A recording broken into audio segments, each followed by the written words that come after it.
Et vous avez dans le conseil électoral, tout le monde là-bas était du RDPC. Même des prêtres qui y sont étaient du RDPC. Ah, et les prêtres aussi? Non, ils sont tous du RDPC. Abel vous dit que même si Jésus vient, lui c'est la discipline du parti. Aujourd'hui, si on lui demande que est-ce qu'il a plu, il dit j'attends d'abord ce que le parti va dire. Vous voyez cette structure. On choisit donc 12 individus avec la même structure mentale. Et on les envoie à l'ECAM. Et on dit que ces individus vont un jour dire que l'opposition a gagné dans quel schéma. C'est le même cas pour ce qui est du professeur Kanto. C'est un candidat qui fait peur, sérieusement. L'analyse que vous formulez pour parler de la toute-puissance du RDPC, qui est implanté même dans les jupons des gens et dans les villages, le président de la République avait refusé que ce soit le pain du parti qui soit utilisé comme support de campagne. Parce qu'il démontrait bien à l'époque que c'est un parti qui a réussi à avoir le plus grand nombre de bandits dans les geôles, et il n'était pas lui-même fier de sa formation politique. Nous, on a été socialisés dans une école qui nous parlait d'une identité nationale. C'est ce régime qui nous a rappelé qu'on pouvait nous chasser d'une fourche parce qu'on était Bangléko ou Bassa. Mais avant ça, moi, je ne le savais pas. J'ai grandi avec des camarades. C'est arrivé à la fac que je me suis rendu compte que mon identité pouvait poser problème. Si Maurice Kamto, Cabral Libye n'étaient pas des candidats extrêmement redoutables et dangereux, l'ordre gouvernant les aurait même incité en donnant même de l'argent. Que non, venez être candidat parce que de toutes les façons, le système actuel a toujours choisi des opposants qui voulaient battre l'élection présidentielle. Ça a toujours marché comme ça. Ils s'asseyent, ils disent que bon, on va humilier qui au cours de la prochaine élection présidentielle. Ils décidaient même des statistiques. Bon, on va le battre, on lui donne même 3%. Parce que personne ne peut dire, si aujourd'hui, quand tu es candidat, quelle sera la réaction de l'électorat demain. Et donc, autant que possible, on va éliminer ceux qui peuvent être des candidats dangereux. Il n'y a pas de possibilité en l'état actuel des choses d'avoir une élection crédible au Cameroun. C'est impossible. La loi sur les élections au Cameroun est une loi qui est contestée totalement. Donc, la règle électorale, la loi électorale est mauvaise. C'est une question de volonté politique, on ne veut pas modifier la règle électorale. Le pouvoir ne peut pas, dans aucun pays démocratique, discuter des réglementations électorales sans discuter avec les partis politiques qui concourent à l'expression du suffrage. Il faut aujourd'hui créer un système juridique dans lequel les citoyens se reconnaissent. Si les candidats de l'opposition, les partis politiques font vivre l'espace politique, disent qu'ils ne se reconnaissent pas dans la règle, vous dites que la règle doit aller à l'élection de coup de bail. C'est une conception qui est même ridicule à la limite. Et je dis, si nous disons que nous sommes en face d'un système qui est très fort, très sûr de lui, obèse de sa puissance, dans une élection jouissive de son pouvoir, mais dis donc. On devrait quand même, si on est en face d'un pouvoir si fort, qui n'a peur de rien, mais accepter des règles de jeu, parce que tout commence par le choix des règles de jeu. Quand on dit fair play, hein, je vois souvent quand vous commentez les costumes de vos grands frères qui sont à la présidence et un peu partout, je suis très attentif à leurs beaux costumes. Ils sont des gens très élégants. Que cette élégance, qui est une élégance physique incontestable, puisse contaminer un peu leur élégance psychologique. Ce qui est clair et ce qui est constant, c'est que la candidature éventuelle du professeur Maurice Kamto fait peur. Parce que c'est un leader de poids de l'opposition camerounaise, et à l'état actuel de la configuration du jeu politique, dans l'opposition camerounaise, vous avez deux figures majeures aujourd'hui, de façon incontestable. C'est le leader du PCRN et c'est le leader du MXC. Ce sont les deux figures majeures de l'opposition camerounaise, et s'il y avait élection aujourd'hui, c'est des candidatures qui font peur à l'ordre gouvernant. Et le professeur Maurice Kamto sait très bien s'il peut être candidat, dans quelles conditions il peut être candidat et comment il doit faire pour être candidat. Maintenant, c'est vous qui êtes spécialiste de ces questions-là, c'est vous qui faites la science politique. Vous savez, il y a plusieurs façons de concourir. On peut concourir sans concourir, en jetant le discrédit sur le jeu et en victoire écrasante sans avoir été candidat. Vous savez, moi je suis pas un donneur de leçons. Je considère déjà que les partis politiques au Cameroun officient dans un environnement extrêmement difficile et précaire. Et il y a des éléments en soutien à ce que je dis. Lorsque je dis que le régime a peur des candidatures de Kamto et de Cabral, je le dis sur la base d'éléments qui sont probants. C'est le même cas pour ce qui est du professeur Kamto. C'est un candidat qui fait peur, sérieusement. Parce que vous jugez ici, dans une élection présidentielle, de formation politique, alors que c'est une question de candidat. Et vous faites une analyse qui me fait rigoler. Parce que pour ceux qui sont spécialistes de sciences politiques, vous dites que le RDPC, le RDPC, c'est pas une affaire entre le MX et le RDPC. C'est une affaire entre Maurice Kamto et Paul Biya. Une affaire entre Cabral Libby et Paul Biya. Les partis politiques jouent un rôle important, mais lorsque nous allons dans l'urne, nous ne votons pas le RDPC, nous votons un homme à l'élection présidentielle. Et donc du coup, l'analyse que vous formulez pour parler de la toute-puissance du RDPC, qui est implanté même dans les jupons des gens et dans les villages, vous faites une analyse qui est totalement éthérée. Elle n'a aucun appui sur le sol parce que nous jugeons des individus qui présentent une offre politique, des projets de société à leurs concitoyens. Et lorsque nous allons dans l'urne, nous n'allons pas dans l'urne pour voter le RDPC. Même si, de façon indirecte, en votant le candidat du RDPC, on a choisi le RDPC, mais c'est d'abord un homme qui est présenté devant nous, c'est sa figure qui est sur l'offre politique, c'est sa tête en termes d'effigie qui est sur tous les supports de campagne. Et on a vu d'ailleurs qu'en 2018, le président de la République, actuel candidat du RDPC à l'époque, avait refusé que ce soit le pain du parti qui soit utilisé comme support de campagne. Pour la première fois, on avait un individu sur tous les supports sans l'effigie du parti. Parce qu'il démontrait bien à l'époque que c'est un parti qui a réussi à avoir le plus grand nombre de bandits dans les geôles et il n'était pas lui-même fier de sa formation politique. La seconde que je voudrais souligner, c'est aussi la fragilité des repères analytiques que vous mobilisez. Vous parlez du vote communautaire comme ce n'était en 1980. Avec des gens qui ne savent pas si sont Bamileke, si sont Bassa, qui sont Ewondo.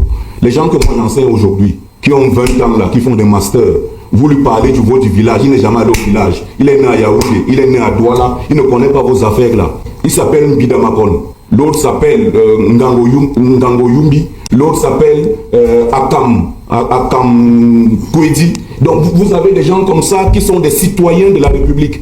Vous venez leur parler de ça. Moi j'ai des cousins, Bidjas Makon. Bon, quand celui-là, quand vous allez commencer à chercher à savoir ses origines, vous êtes dans des repères analytiques qu'il faut beaucoup relativiser. Le caractère souverain du vote identitaire, ça c'est dépassé ça. Regardez vous qui êtes spécialiste de la sociologie électorale et des élections, regardez aujourd'hui la composition de l'électorat. On vous dit que 70% de la population camerounaise a moins de 32 ans. Et donc, quand vous regardez les gens qui sont aujourd'hui habilités à voter, qui font le gros de l'électorat, ils ne savent pas qui est Bami, qui est Betty, qui est Bassa. Ils ont un autre imaginaire qui est différent du nôtre. Et d'ailleurs, même ceux de notre génération, je pointe les deux beaux garçons qui sont en face de moi. Dans notre génération, déjà, on avait de la difficulté à savoir qui était Bamileke, qui était Bassa. C'est l'ordre gouvernant qui nous a rappelé de façon brutale qu'on avait des identités qui étaient des identités locales. Nous, on a été socialisés dans une école qui nous parlait d'une identité nationale. C'est ce régime qui nous a rappelé qu'on pouvait nous chasser d'une Fundi parce qu'on était Bamileke ou Bassa. Mais avant ça, moi, je ne le savais pas. J'ai grandi avec des camarades, c'est arrivé à la fac que je me suis rendu compte que mon identité pouvait poser problème. Mais notre génération n'a pas connu ça. On était à l'école, on allait, moi je sortais de l'école et je m'arrêtais chez mon ami. Dès qu'on avait fait le plat de coquille, je m'asseyais pour manger, sans chercher à savoir d'où il venait. Et si la nuit me trouvait là-bas, ma mère voulait simplement m'assurer que je suis là. Et que je ne suis pas en train de faire des gaffes dans toute la cité. Si elle savait que j'étais là, elle était rassurée parce que cette maman-là et elle, c'était des sœurs qui se levaient le matin pour aller au marché ensemble.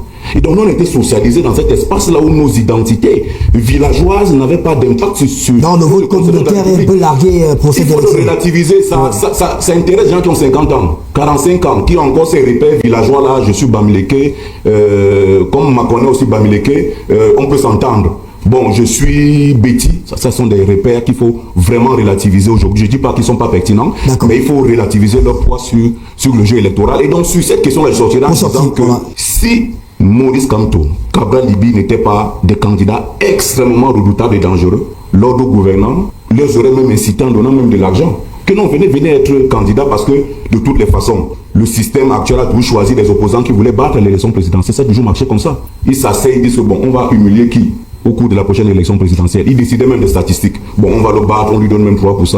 L'autre, on va le battre, on lui donne 5%. Aujourd'hui, les choses sont totalement différentes. Parce que personne ne peut dire, si aujourd'hui, quand tu es candidat, quelle sera la réaction de l'électorat demain. Et donc, et c'est un jeu politique normal. Autant que possible, on va éliminer ceux qui peuvent être des candidats dangereux. Et c'est un jeu politique qui est normal. Il n'y a pas de possibilité en l'état actuel des choses d'avoir une élection crédible au Cameroun. C'est impossible. quel que soit le bout par lequel vous prenez cette affaire, c'est impossible. Et vous posez la question de savoir comment l'ECAM peut garantir, assurer un scrutin crédible. Le débat est bien avant cette phase opérationnelle, qui est la phase fonctionnelle du débat dans lequel nous sommes. Il y a une phase qui est structurelle, celle qui permet de construire la base, la structure de l'étape que vous mobilisez, qui est au cœur de votre questionnement. L'élection, c'est cette partie structurelle et cette partie fonctionnelle. Dans la partie structurelle, vous avez le dispositif normatif, l'ordre juridique en matière électorale, vous avez le dispositif institutionnel. Si vous prenez l'ordre juridique, il est contesté. La loi sur les élections au Cameroun est une loi qui est contestée totalement. Bien avant l'élection présidentielle de 2018, les partis politiques ont fait il y a eu des alliances de partis politiques qui ont à plusieurs reprises fait un chapelet de sollicitations, des dispositions qu'il fallait revoir. Je ne peux pas compter le nombre de fois que nous, experts, on a été invités à ces débats de partis politiques d'opposition qui revenaient toujours sur ces questions fondamentales, le bulletin unique, l'élection présidentielle à 2 tours et tous les autres éléments que tout à l'heure vous avez énoncés avec beaucoup de justesse et sur lesquels le professeur Assira est revenu. Donc la règle électorale, la loi électorale est mauvaise. En tout cas, elle n'arrange pas l'ensemble des candidats. Et ça m'étonne lorsque le professeur Oyan dit qu'on ne peut pas modifier. On peut modifier la loi la veille de l'élection. C'est rien du tout. Non, c'est pas une question de temps. Non, c'est pas une question. Voilà, on peut modifier la loi, mais qui a intérêt? En fait, voilà. c'est ça mon... Une session extraordinaire, on s'assoit, on dit ça pose problème, on revoit pour... Matériellement, on peut modifier une la loi. règle électorale qui rassure tout le monde. Non, c'est toute une question de volonté politique. C'est une question de volonté politique. On ne veut pas modifier la règle électorale. Et quand j'entends l'analyse qui est faite sur le point du droit, elle m'amuse beaucoup. Vous savez, il y a beaucoup, j'entends même ça dans l'espace public camerounais, des gens qui récitent le droit qui ne le comprennent pas. Soit le reflet de la réalité économique. La troisième compétence, ce sont des compétences qui sont liées. Le pouvoir ne peut pas, dans aucun pays démocratique, discuter des réglementations électorales sans en discuter avec les partis politiques qui concourent à l'expression du suffrage.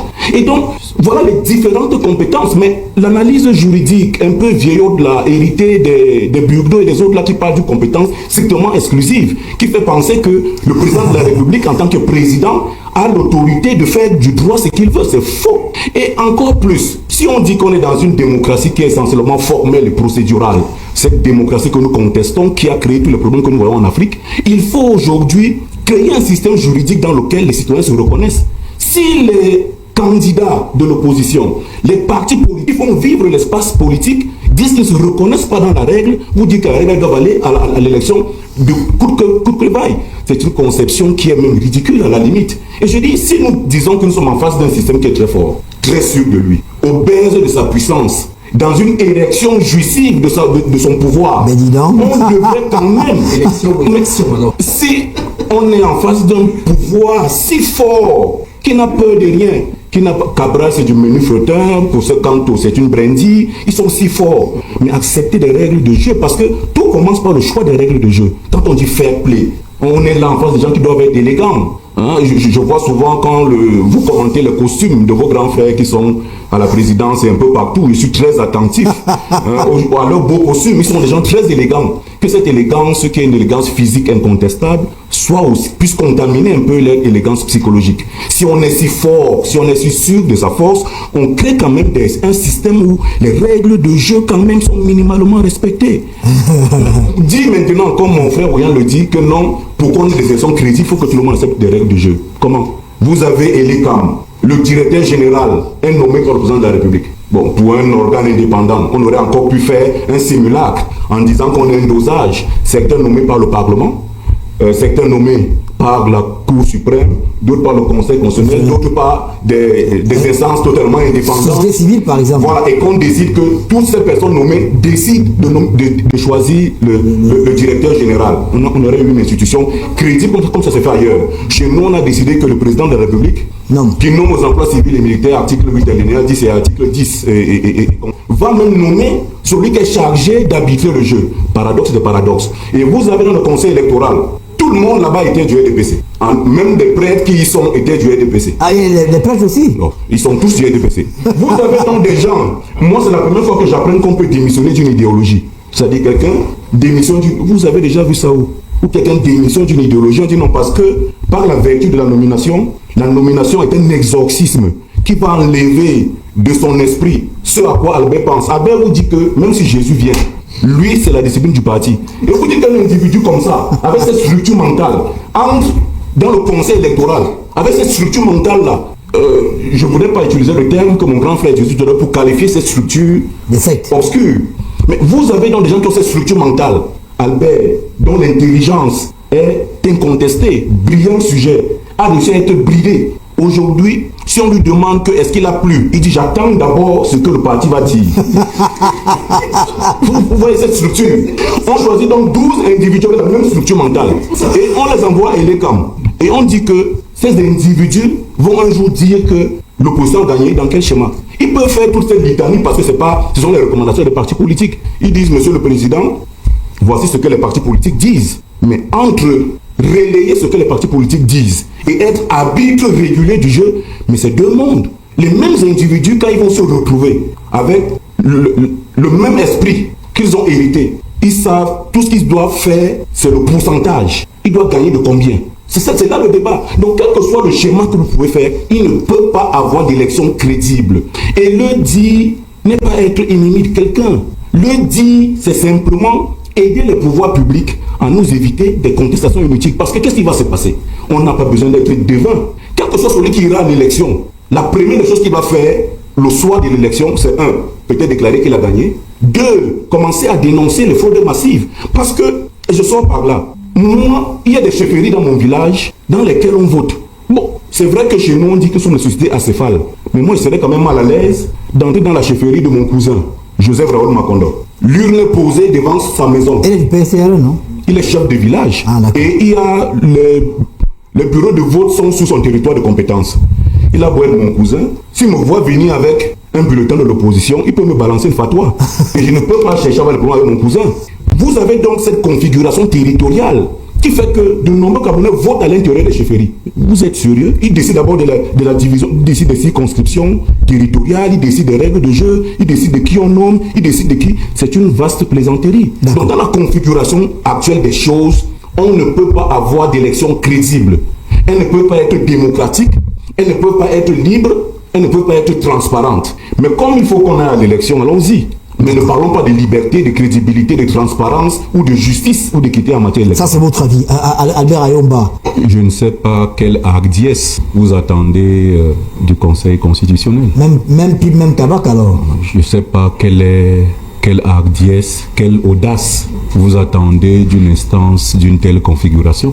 J'y ai quelques parents pour lesquels j'ai une extrême affection. Mais il faut bien dire que dans son institutionnalisation, il n'était pas attendu de cette instance qu'elle ait une quelconque audace. Maintenant, si vous tenez compte de sa composition et de l'histoire individuelle des honorables personnalités qui la constituent, il ne faut pas en attendre grand-chose. C'est triste parce que dans la configuration institutionnelle actuelle, il n'y a que de verrous et de blocages, soit dans les règles juridiques, soit dans la façon dont les institutions sont créées et sont mises en place et sont animées, soit dans la façon dont elles sont composées. Quel que soit les cas, on est dans une sorte d'impérativité, d'une obligation de se soumettre à la personne qui les a instituées et donc finalement elle procède. Il ne faut pas attendre grand-chose de cette instance qui pourra au surplus dire irrecevable. Merci. Allez vous inscrire sur les listes électorales. Allez vous inscrire sur les listes électorales parce que ce n'est que comme ça qu'on peut imposer un changement. Ce n'est que comme ça qu'on peut imposer un changement. Rester à la maison dit que rester, tu t'assois, tu prends ton téléphone, tu commences à bavarder que bon voilà, on a besoin de changement, ça ne va rien changer au pays. Tout ce que tu as fait là maintenant, c'est d'aller t'inscrire sur les listes électorales et en octobre, on va aller s'exprimer dans les urnes. C'est comme ça que ça peut causer un changement. Rester chez toi, dire que non, il faut un changement, il faut jamais. Alors, si tu es nouveau à la chaîne, abonne-toi, active la cloche de notification pour ne rien rater. Ciao, ciao.